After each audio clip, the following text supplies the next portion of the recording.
Hola de nuevo. ¿Cómo estás? Espero que muy bien.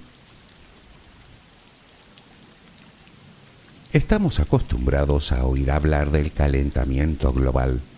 Y no es un invento de los científicos, como todavía afirman algunos. Es una realidad tangible. Y a la vista está. Otros aseguran que el clima se está calentando, pero de forma natural, dado que de alguna manera es lo que toca. Bueno, sí y no. Es cierto que el clima de nuestro planeta es cíclico y que en estos momentos tiende a calentarse, puesto que estamos en un periodo interglacial, es decir, en un periodo menos frío que se ubica entre dos periodos más fríos.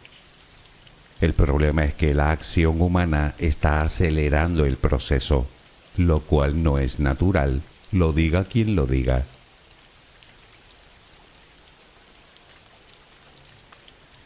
En cualquier caso, no es del calentamiento global de lo que hablaremos hoy. Eso es algo que trataremos más adelante largo y tendido.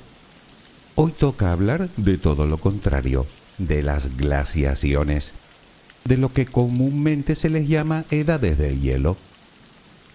Son periodos geológicos en los que se produce un intenso enfriamiento del clima de la Tierra con importantes consecuencias. Las más obvias son la expansión del hielo de los polos, el congelamiento del mar y en consecuencia el descenso de su nivel. Circunstancias que propiciaron que hace muchos miles de años los humanos llegaran al continente americano o a las islas británicas o a otros tantos lugares a los cuales hubiera sido imposible llegar sin algún medio de transporte.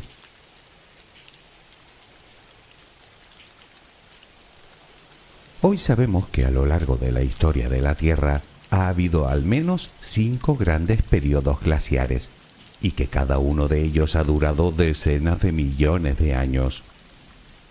Sin embargo, a medida que retrocedemos en el tiempo, el estudio de estos se vuelve algo más complicado. Y el motivo es relativamente sencillo de entender.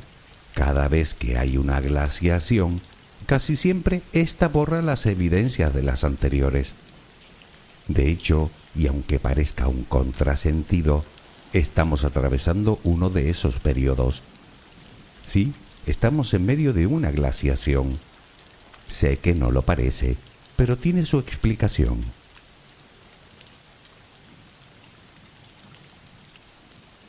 ¿Pero qué es exactamente una glaciación? ¿Por qué se producen? ¿Cómo es eso de que estamos en medio de una? Y una pregunta aún más curiosa. Si cada glaciación borra las pruebas de la anterior, ¿cómo sabemos que ha habido más de una? Intentaremos resumir todas estas cuestiones en este audio, porque lo cierto es que este tema, todo lo que tiene de interesante, lo tiene de complejo.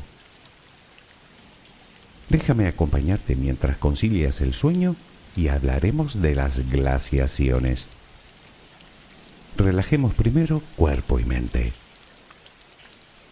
Busca la posición que te resulte más cómoda para dormir, con la que te sientas más a gusto. Recuerda que siempre puedes colocarte boca arriba, con los brazos a los costados y con las piernas ligeramente separadas. Cierra los ojos si aún no lo has hecho. Intenta que los párpados estén lo más relajados posible. Toma aire profundamente por la nariz. Reténlo un par de segundos y suéltalo lentamente. Lo hacemos otra vez, pero en esta ocasión con la respiración abdominal. Inspira, reténlo, suelta. Nota cómo el abdomen sube y baja mientras que tu pecho permanece inmóvil. Una última vez. Inspira, reténlo y suelta.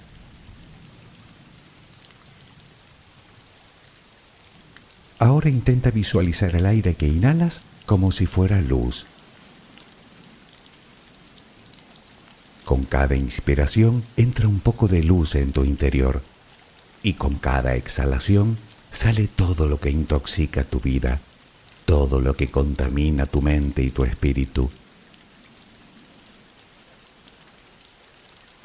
Inhalas luz, exhalas malos pensamientos, preocupaciones, estrés, ansiedad. Cada vez tu cuerpo se va inundando más y más de esa luz, blanca, serena, purificadora. Poco a poco cada rincón de tu interior se va iluminando hasta que te conviertes en luz. Todo tu cuerpo es luz. Continúa respirando normalmente, sin forzarlo, a tu propio ritmo. Inhalas luz, exhalas luz.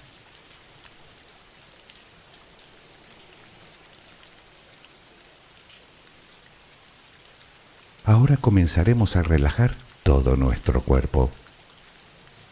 Empezamos por los pies. Nota cómo se relajan. El pie derecho, el pie izquierdo.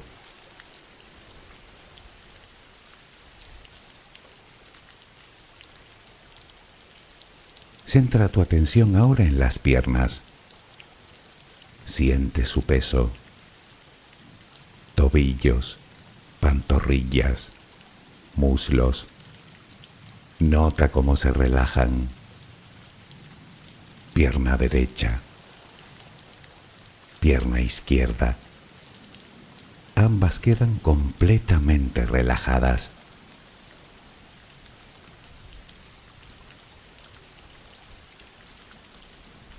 Toma conciencia de tu cadera. Sientes cómo se relaja, cómo se relajan tus glúteos.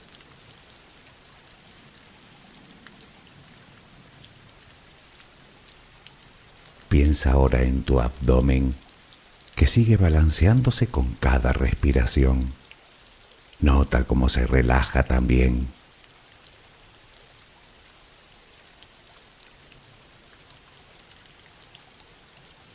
Tu pecho, que permanece inmóvil, también se va relajando.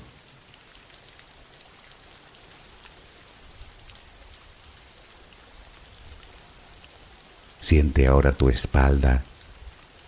Sientes que cada vez pesa más y más.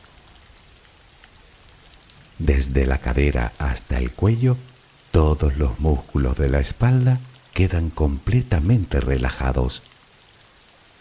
Notas como ya no hay tensión en ella.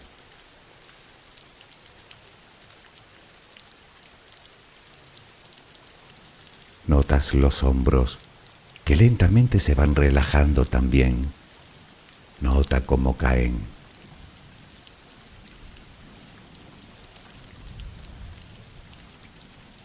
Presta atención ahora a los brazos.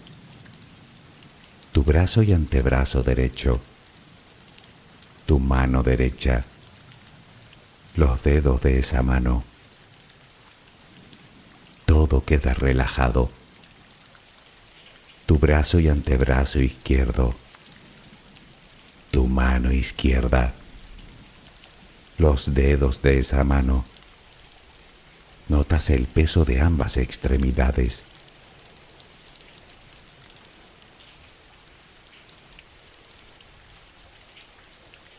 Dirigimos ahora nuestra atención al cuello. Visualízalo. Notas cómo los músculos se van relajando también.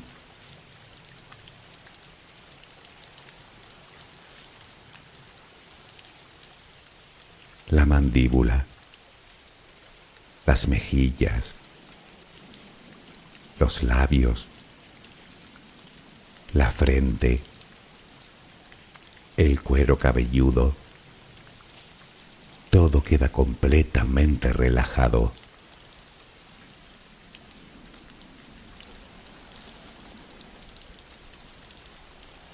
Sigue respirando, lenta y serenamente. cada respiración sientes como tu cuerpo se va relajando más y más.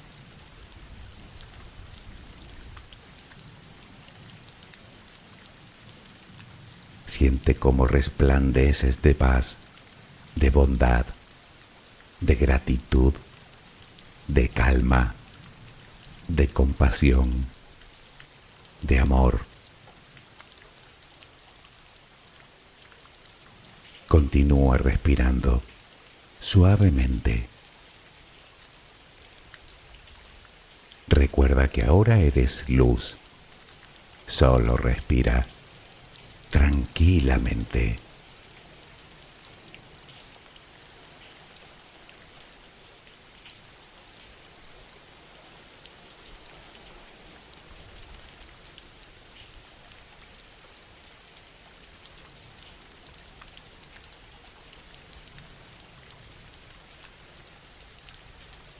En el colegio estudiamos que las estaciones, primavera, verano, otoño e invierno, se deben a la inclinación del eje de rotación del planeta, actualmente de unos 23,5 grados, y a la rotación de este alrededor del Sol. Y es cierto. Lo que ocurre es que no es lo mismo hablar de tiempo atmosférico que hablar del clima. El primero nos lo cuentan cada día los meteorólogos en los informativos. El segundo abarca periodos de tiempo muchísimo mayores que unos simples días, o unos meses, o incluso unos pocos años. Cuando hablamos del clima, hacemos referencia a periodos de tiempo que van desde miles de años a decenas de millones. Tiempo suficiente para que se produzcan cambios de todo tipo que pueden influir decisivamente en la temperatura de nuestro planeta.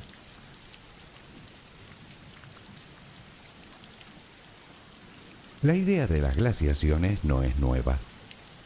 Haciendo un rápido resumen, al principio se creía que la Tierra había empezado su existencia siendo un mundo extremadamente caliente y que se había ido enfriando paulatinamente desde su creación hasta crear el clima suave de nuestros días. Y era verdad, pero a medias. En el siglo XVIII, algunos naturalistas comenzaron a intuir que algunas partes de la Tierra habían estado cubiertas de un grueso manto helado tiempo atrás, aunque sin saber el motivo. La creencia hasta ese momento era que en algún momento del pasado la Tierra había tenido un clima mucho más riguroso y que poco a poco se había ido calentando hasta la actualidad. Tampoco era mentira, pero tampoco era toda la verdad.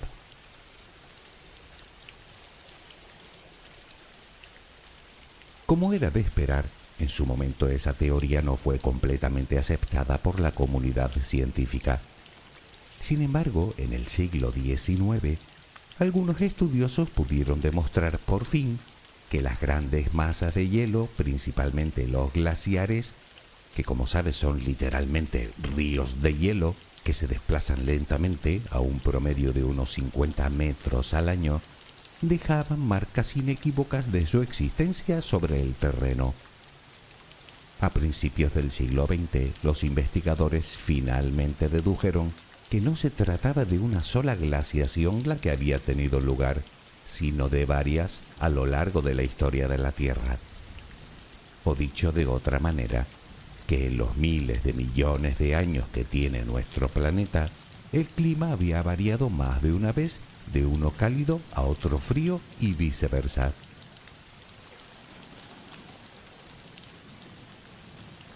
En cualquier caso, antes de seguir debemos hacer un paréntesis para hacer una aclaración. Como acabamos de comentar, las glaciaciones son largos periodos en los que el clima de la Tierra se vuelve más frío. Sin embargo, las glaciaciones a su vez se pueden dividir en dos periodos que se alternan. Tenemos el periodo glacial, propiamente dicho, en el que las temperaturas se vuelven más extremas, y periodos en el que las temperaturas se vuelven más templadas, llamados periodos interglaciares. Precisamente en estos momentos nos encontramos dentro de una glaciación que empezó hace poco más de 2,5 millones de años, y dentro de esta en un periodo interglacial. La última vez que el clima se recrudeció fue hace unos 110.000 años.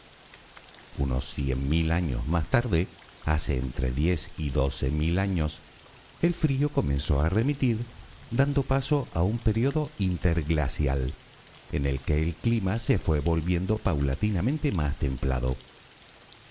Lo que ocurre es que en los últimos 150 años, la actividad del ser humano ha incrementado la velocidad a la que debe ocurrir dicho fenómeno.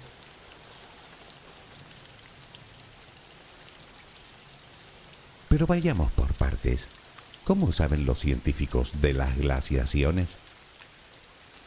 Bueno, si algo tienen las glaciaciones es que dejan gran cantidad de huellas en el terreno, principalmente los glaciares, ya que estamos hablando de miles y miles, si no millones de toneladas de hielo que erosionan las rocas y en general todo el paisaje de forma muy particular debido a la presión y a la abrasión. No obstante, hay que decir que los efectos causados por una glaciación son de varios tipos. Empecemos por los primeros, que además son los más evidentes, los efectos geológicos. Tenemos los valles glaciares, que vienen a ser enormes surcos en forma de U por donde un día circularon los glaciares. A veces los glaciares surcan por dos valles paralelos y dejan en medio una arista a modo de cuchillo en las cumbres de las montañas. Es lo que llaman aristas glaciares. Tenemos también las llanuras aluviales o los fiordos en las costas o los llamados horst, que son elevaciones del terreno entre dos fallas producidas cuando el hielo desaparece.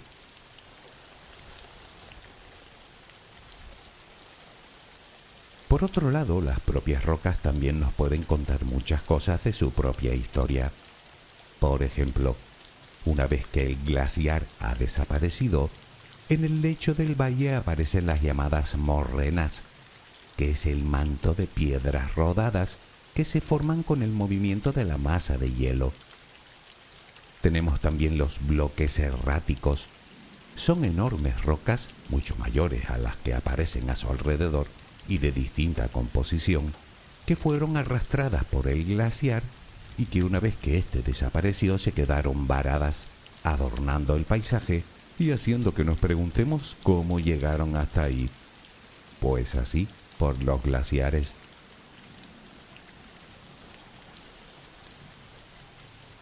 Tenemos también los llamados drumlins. Son pequeños montículos de rocas redondeados, completamente lisos, que recuerdan el lomo de una ballena y que fueron modelados por un glaciar. A veces estos drumlins presentan estrías ocasionadas por el rozamiento de otras rocas de menor tamaño, una circunstancia que suele darse cuando los glaciares son especialmente grandes y pesados. Similares a los drumlins son lo que llaman las rocas aborregadas, un curioso nombre para referirse a un grupo de rocas que se amontonaron, adquiriendo el conjunto una forma alargada, lisa y abovedada, esculpida por el glaciar, y que parecen siempre orientados en la dirección en la que fluyó el hielo, parecido a una ola, pero formado por varias rocas.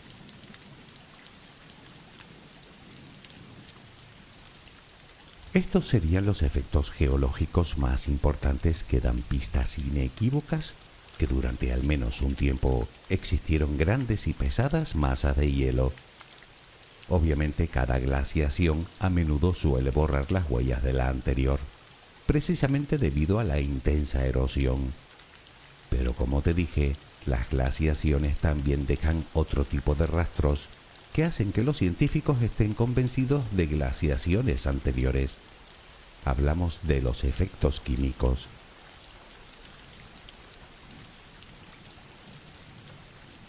Los efectos químicos producidos por los glaciares son principalmente variaciones en la proporción de isótopos en las rocas sedimentarias y en los núcleos de hielo que podemos encontrar en lo que llaman las nieves perpetuas, es decir, en los lugares donde la nieve no desaparece año tras año al llegar el verano, por ejemplo en los polos o en las cumbres más altas del planeta. Si te preguntas qué son los isótopos, es bastante sencillo de entender. Verás, como sabes, los átomos se componen de un núcleo formado por protones y neutrones y electrones en el exterior. El número de protones es lo que determina el peso atómico del elemento en cuestión. No obstante, un átomo de un elemento determinado puede presentar distintas cantidades de neutrones en el núcleo, y a estas variedades se les denomina isótopos. Hablamos de un mismo elemento que incluso colocaríamos en el mismo lugar de la tabla periódica, puesto que el número de protones no varía. Sin embargo, distintos isótopos presentan diferentes propiedades físicas. Por ejemplo, los isótopos encontrados en los sedimentos de hielo antiguo resulta que hacen de él una sustancia más pesada, lo que provoca que ese agua tenga una temperatura de fusión y evaporación más alta. Pues bien, estudiando esos isótopos, los científicos han podido elaborar un registro térmico.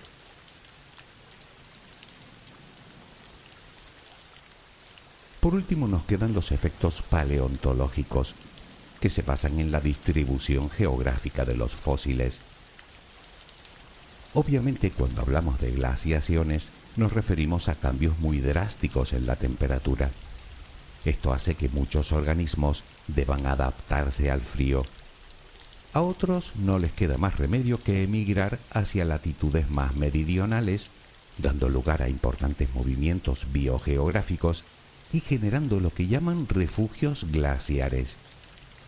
Pero también hace que otras muchas especies se extingan, llegando incluso a producir auténticas extinciones masivas y dejando tras de sí grandes cantidades de material orgánico y, en consecuencia, enormes capas de sedimentos.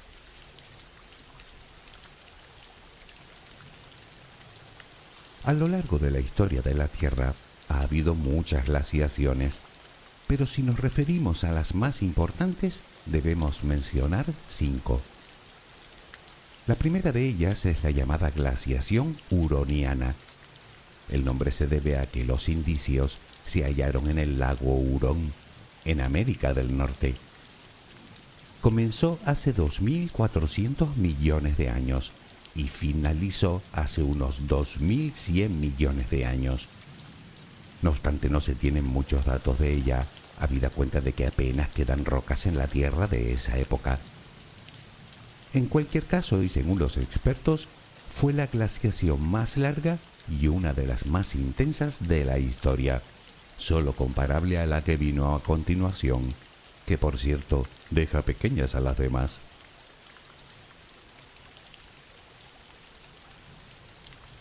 Seguro que has escuchado o habrás leído algo sobre la teoría de la Tierra bola de nieve. Pues esta es la siguiente. Se cree que fue la más intensa de todas. Tan severa fue que todo el planeta quedó cubierto por un manto de hielo de como mínimo 1 kilómetro de espesor. Su nombre técnico es glaciación Sturdian-Varangian, aunque se le conoce como el período criogénico. Tuvo su inicio hace unos 850 millones de años y finalizó hace unos 635 millones de años, justo cuando comenzó lo que llaman explosión cámbrica, en la que se dio la repentina aparición de un gran número de seres pluricelulares, entre ellos muchos de los principales grupos de animales de la actualidad. La ciencia todavía estudia la relación entre un fenómeno y otro.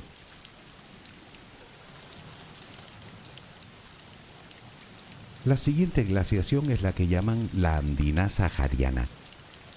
Comenzó hace unos 450 millones de años y finalizó hace 420 millones de años, durante los periodos Ordovícico y Silúrico. Se trata de la más breve de las glaciaciones principales y aún así logró congelar Brasil y parte de África. La cuarta de las glaciaciones principales es la llamada glaciación Karoo. Se inició hace unos 360 millones de años y finalizó unos 100 millones de años después, entre los periodos Carbonífero y Pérmico.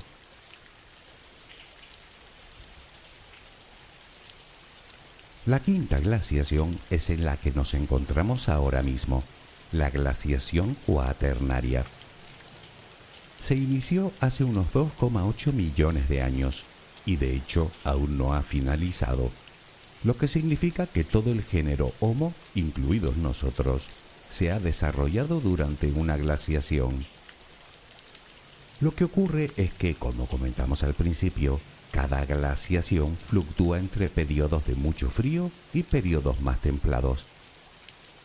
En esta glaciación ha habido 4 etapas de frío extremo. Reciben el nombre de Gunz, Mindel, Riss y la última, conocida como glaciación de Burn o glaciación de Wisconsin, justo la que se inició hace unos 110.000 años y finalizó entre 10 y 12.000 años atrás. Es esta última a la que nos referimos cuando hablamos de la edad del hielo, cuando habitaron los mamuts, o los rinocerontes lanudos, o los neandertales, y es también el periodo en el que el Homo sapiens se dispersó por todo el mundo.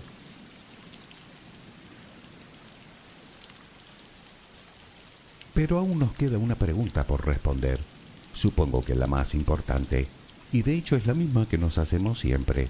¿Por qué? ¿Por qué se producen las glaciaciones? Como te dije, no se debe a un solo motivo, sino parece ser que a varios, aunque sigue siendo un tema controvertido entre la comunidad científica, sobre todo porque no logran ponerse de acuerdo en la proporción en la que afecta cada uno de ellos.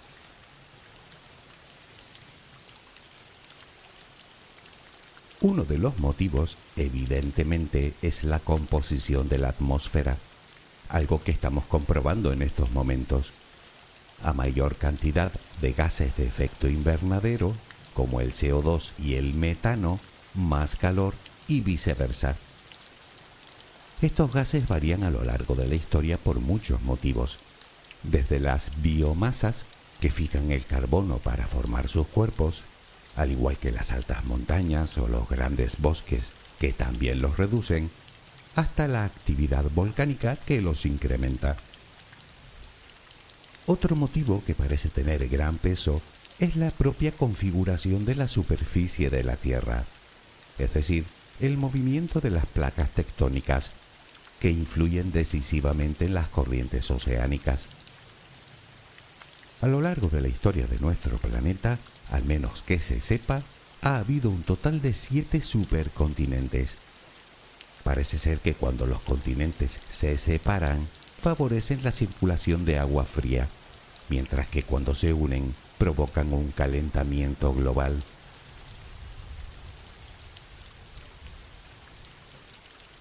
Hay que tener en cuenta que existen determinadas circunstancias que pueden favorecer el enfriamiento de las temperaturas, como por ejemplo lo que llaman el albedo, que es un término que se utiliza en física para referirse a la proporción entre la energía luminosa que incide en una superficie y la que se refleja. El hielo refleja la radiación solar, lo que hace que el frío se recrudezca. Así que entre más hielo exista en la superficie de la Tierra, más frío hará. Por el contrario, las masas oceánicas producen el efecto contrario, ya que absorben la radiación. Por otro lado, cuando el peso de las masas de hielo hunde en la corteza, desciende la probabilidad de que nieve, por lo que en este caso, este fenómeno actúa en contra del enfriamiento.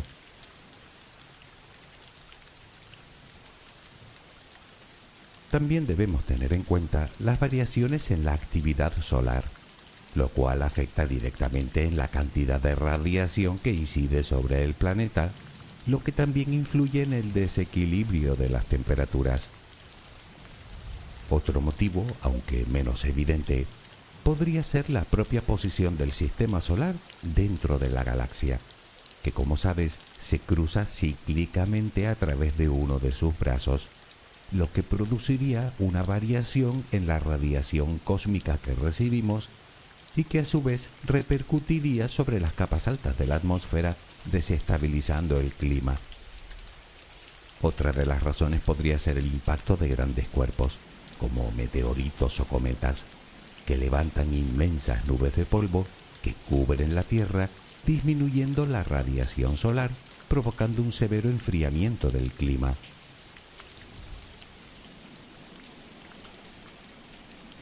Teniendo en cuenta todo lo anterior, nos queda un motivo más, parece ser que decisivo, y este no es otro que el propio movimiento de la Tierra, es decir, los cambios en su rotación y en su órbita alrededor del Sol. Estos cambios reciben el nombre de ciclos de Milankovitch. Milankovitch fue un ingeniero civil, matemático, astrónomo y geofísico serbio que vivió entre los siglos XIX y XX y que fue quien relacionó las variaciones en el movimiento de la Tierra y las glaciaciones.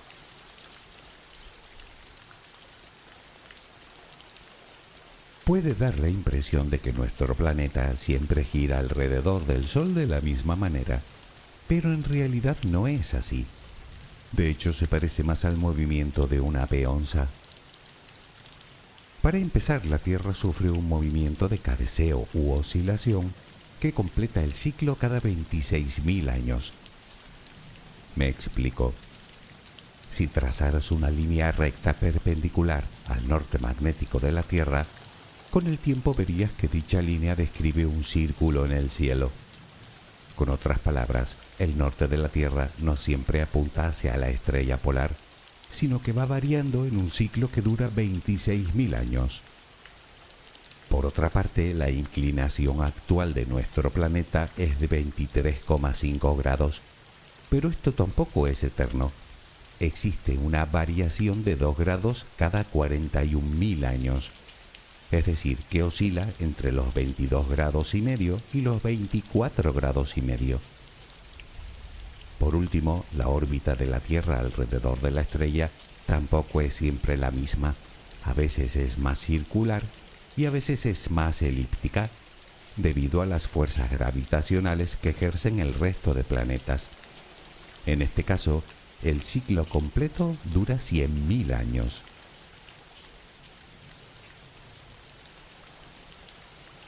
Como habrás comprobado, no es fácil discernir con exactitud qué provoca una glaciación en un momento determinado, pues existen mil y una causas que pueden desestabilizar el clima hacia un lado o hacia el otro. Ese es el motivo por el que sigue existiendo tanta controversia en el mundo científico sobre este tema. Lo que sí parece claro es que el clima va a continuar cambiando. Como te dije, la actividad humana hace que el calentamiento en este periodo interglacial se esté acelerando. Sin embargo, parece ser que solo estamos retrasando lo inevitable, es decir, la transición a la próxima era del hielo, puesto que, como comentamos antes, la glaciación en la que nos encontramos aún no ha terminado.